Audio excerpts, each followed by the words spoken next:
Karena otsus itu bukan belas kasihan negara. Sama sekali bukan belas kasihan negara. Undang-undang otonomi khusus itu adalah cara negara ini membayar utang pada rakyat Aceh dan rakyat Papua. Itu dulu kita sepakati kalau menurut saya. Sehingga kita melihat ini sebagai sebuah kewajiban sebagai upaya kita menjaga negara ini tetap utuh. Karena saya nggak kebayang kalau Papua dan Aceh itu bukan wilayah, bagian dari wilayah Indonesia. Betapa rentannya negara ini. Oleh karena itu ketika kita merencanakan pembangunan Papua, pembangunan Aceh, harus punya satu rencana yang jelas.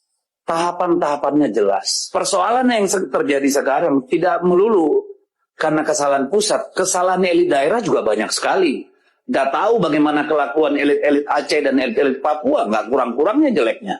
Dalam soal pengelolaan uang negara misalnya. Tetapi itu semua bisa terjadi karena konsepnya menurut saya tidak cukup jelas sebagai sebuah visi bersama. Shared vision antara pusat dengan daerah.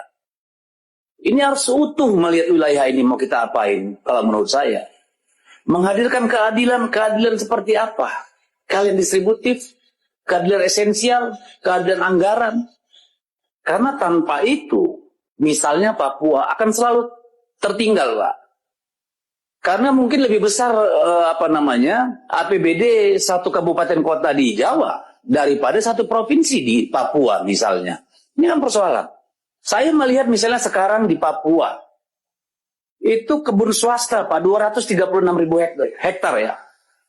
Sementara luasnya 70-an kilometer persegi.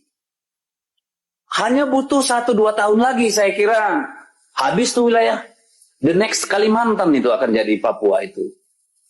Pada titik itu di mana orang asli Papua?